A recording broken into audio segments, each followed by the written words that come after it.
What's up guys, Avxry here bringing you a new pros and cons series for Shadows of Evil. We finished up the Eisendrache series where we got a huge turnout for that, a lot of support, I really appreciate it guys. But for this one I want to try to get you guys more involved, so I'm going to tell you the next pros and cons video at the end where you guys could give your own pros and cons for that specific item. But right now we're going to jump into the APOTHICON servant pros and cons. The first one is it kills a bunch of zombies and kills hordes of them for a long period of time, which allows you to revive players or just kill the margwas if they become a big deal for you. The second pro, it does infinite damage for reasonably high rounds. It does eventually stop doing infinite damage to the zombies when you get up to around like 150 something plus. So again, for reasonably high rounds, this is a very good weapon. Also, it's very easy to build. It just goes on drops and it's RNG, random number generated, which also goes to a con later I'll talk about.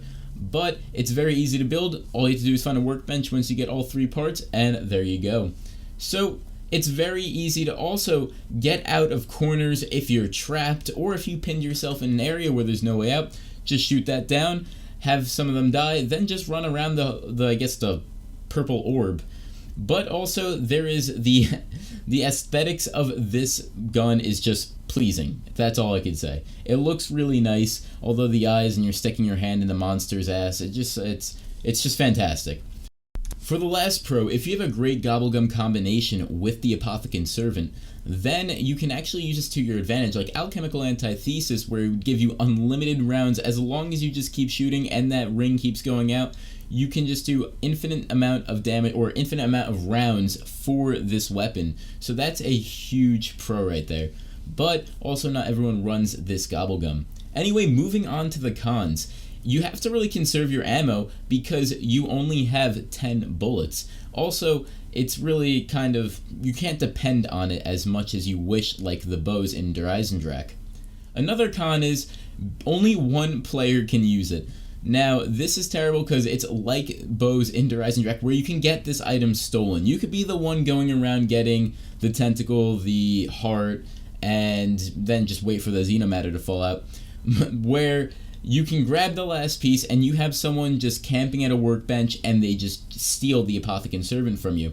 So that is one terrible con about this. Only one player gets to use it, but it's reasonable for the damage type.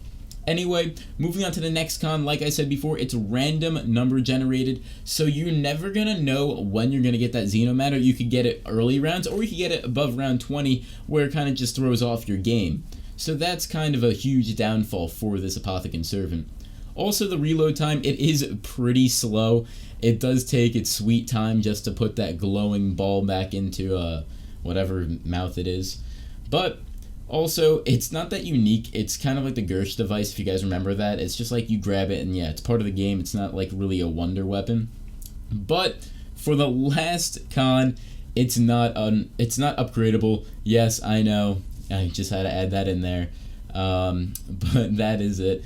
So, moving on to the next pros and cons video, the topic will be on the Civil Protector. So, if you guys want to add your pros and cons, leave it in the description for the Civil Protector. And yeah, I'm Avxry and I'm out.